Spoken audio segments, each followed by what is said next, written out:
Afternoon. I'm Kathleen Gibson, the Early Childhood Specialist here at PTC. I'd like to thank you for joining us today.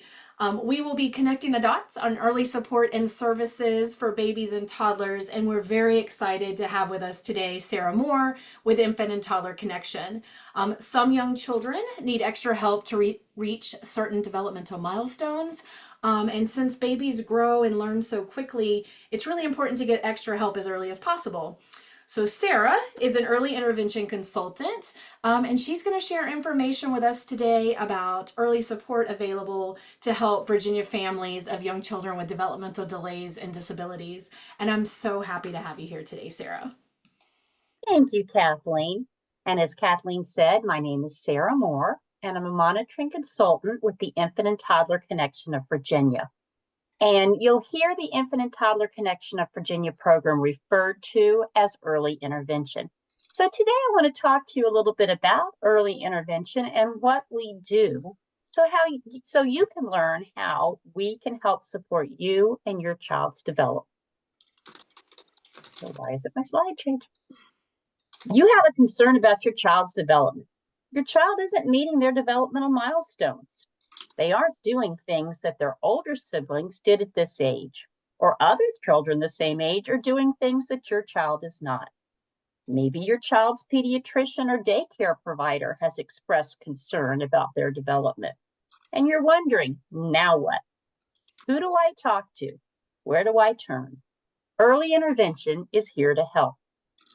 So what is early intervention? Early intervention is Part C of the Individuals with Disabilities Educational Act.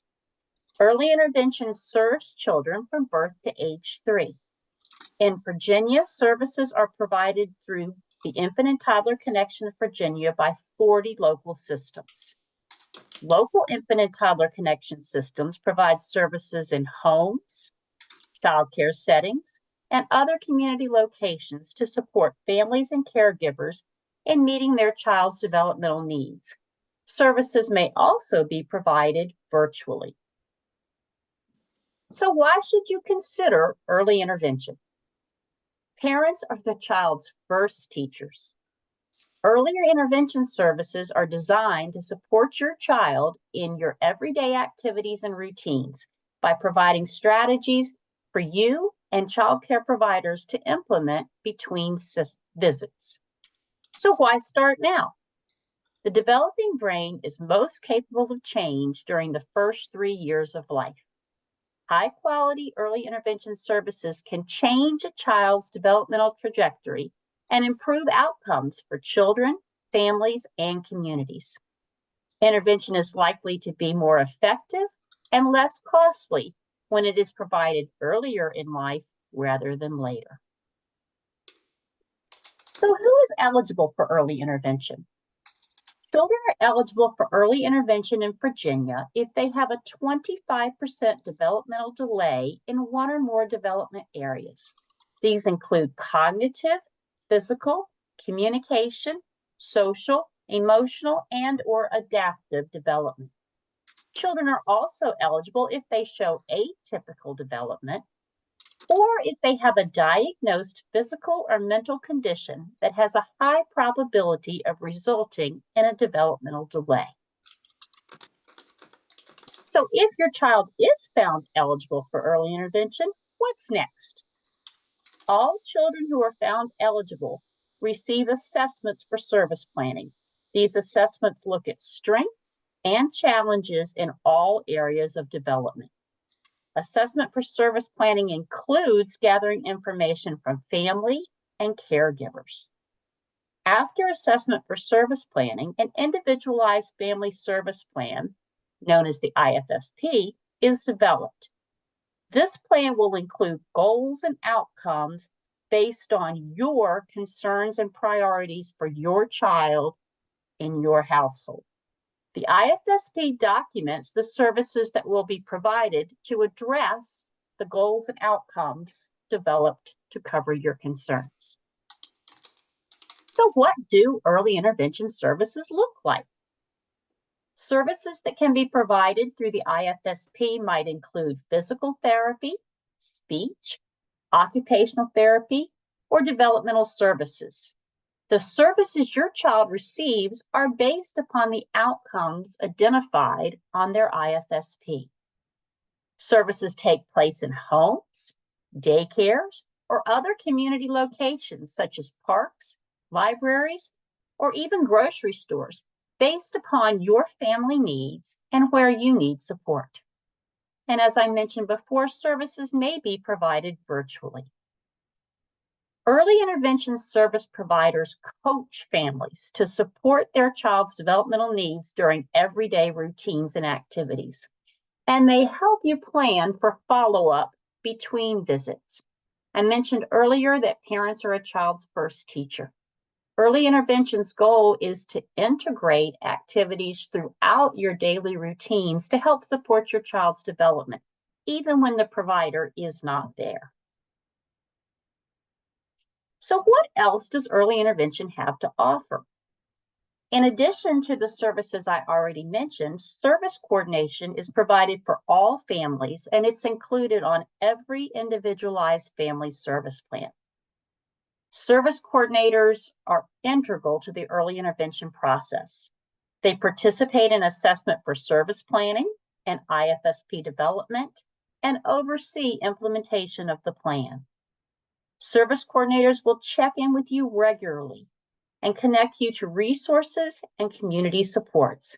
They also communicate with the providers supporting your family to make sure all services are integrated. Supporting development, birth, and beyond also means support for what comes next. A key role of service coordinators is to support families in preparing and planning for transition from early intervention. Believe it or not, preparing for transition begins when the first IFSP is developed. Discussion at this meeting includes making you aware of when your child may transition. So let's talk about that question. When do children transition from early intervention, or when are they discharged?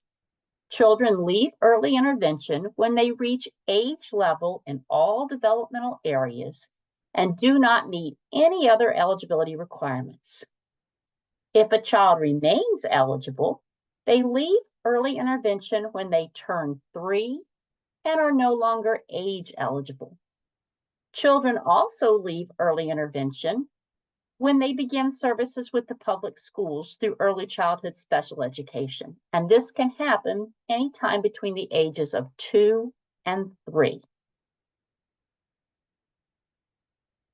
What happens after your child leaves early intervention?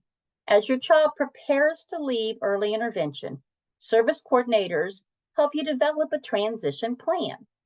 This transition plan identifies options you're interested in exploring for your child after they are discharged. And the plan documents the processes and supports the early intervention system will put in place to aid in transition. Options for services after leaving early intervention may include community settings such as preschools and daycares, Head Start programs, or other outpatient therapy services. Children may also transition to early childhood special education services through their local public school system if they are found eligible. So early intervention begins with a referral to your local infant and toddler connection system. Referrals can be made by anyone with a concern about a child's development. Referrals are made by parents, other family members, daycare providers, preschool teachers, pediatricians, and other physicians, NICU staff, hospitals, outpatient providers, and social services. Contact us to learn more. Visit our website at ITCVA Online and click on Families. To make a referral, click on Getting Started in EI, then click on Referred. You can make an online referral or click on the city or county where you live to get contact information for your local central point of entry.